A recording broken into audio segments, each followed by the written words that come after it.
Hi, Sri. Hi there, Mandy. Well, going into this extraordinary OPEC meeting today in Vienna, we've really seen the oil price move higher in anticipation of an impending OPEC cut. The big question is how much are they going to take off the market?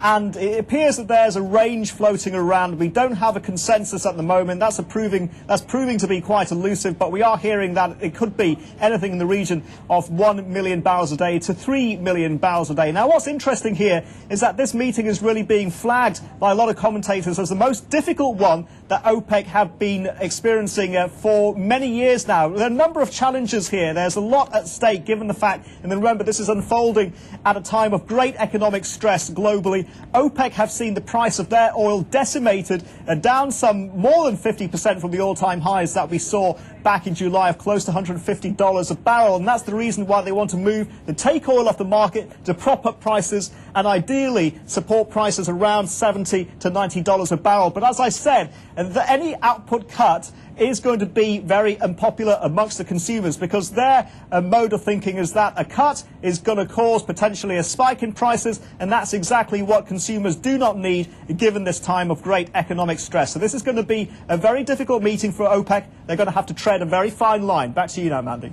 Thanks a lot for that, Sri. Well, let's bring in our guests now. We have Jonathan Cornefeld, he is Director Asia, Hudson Capital Energy. Just a second ago, Jonathan, we were talking about where oil should be, but where oil might go, regardless of what OPEC is going to do tonight. And you reckon oil should be around 70, but we may, of course, overshoot, mightn't we? Sure. I think the marginal cost of the barrel right now is between $65 and $80, actually. But there's just so much volatility in the market. You're seeing in equities as well as all across the commodity sector that there's really investors, traders are not really looking at fundamentals right now. It's when can I get in and immediately when can I get it back out again? When can I try to make some money? And do I have to redeem some of my gains already? So while I think there's certainly a solid floor around $70, that doesn't mean that the market's not going to overshoot into the 50s and possibly even below the 50s. So there's an enormous amount of volatility, and even with this OPEC meeting coming up, the volatility is not subsiding, and whatever the result is coming from this meeting, you're still going to see the market bounce around for whatever quite a bit. The result. Do you think it's all fully priced in, even if we do get a larger than expected output cut?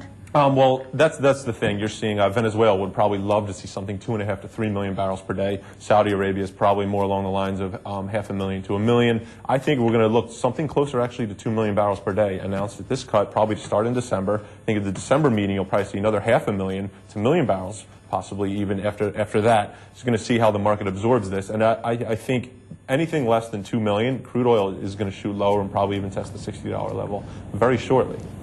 Jonathan, arguably, even if we do see 2 million barrels a day taken off the market, is the price impact going to be overshadowed by the deteriorating economic conditions? That seems to be the overarching issue at the moment for the oil market, and the bearish momentum is very strong. Right, the bearish momentum is so strong. I saw a commentator actually on Cnbc earlier in the week. He said that we're creating a bubble in bearishness, and I completely agree with that. It's just the panic is really just pushing this market lower, but to a sense, it's almost you can almost agree with it because nobody really knows how bad this is going to be in the U.S.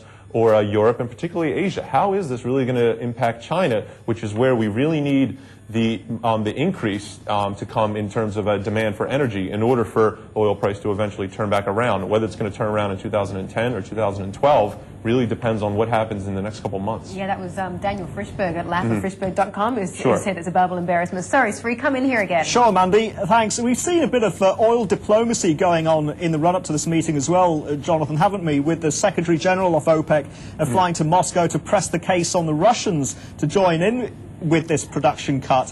What's the likelihood of that happening, that non-OPEC are going to share the burden? I think non-OPEC actually came out earlier in the week or last week and said that they do not want to cut it. You're not going to see, I would be very surprised to see Russia or Norway cut. Venezuela, as much as they scream for a 2-3 million barrel per day cut, they're not going to cut because they need whatever petrodollars they can get right now because their economies are certainly in trouble right now. So everyone, they come off with these hawkish statements, but they just expect Saudi Arabia to pick up the slack. So I still do not think anyone in the non-OPEC nations is really going to do anything right now other than come out with some sharp rhetoric.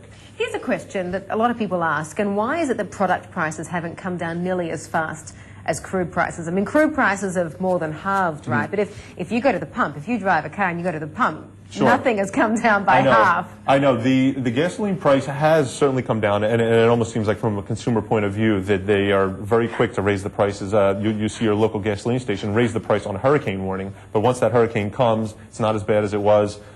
Very slow to lower the prices back down. I think that's also a bit of human nature in terms of that as well. But if you look at the stockpiles and inventories in terms of products, they're still very low. So there's still a bit of a good reason why these prices are still up there a little bit, despite demand coming off. Thank you very much for joining us today. Jonathan Cornfield, Director Asia, Hudson Capital Energy, joining us here in Singapore. Well, let's move on now because we're going to go out to Shanghai for a market update right after this break. Do stick around for details.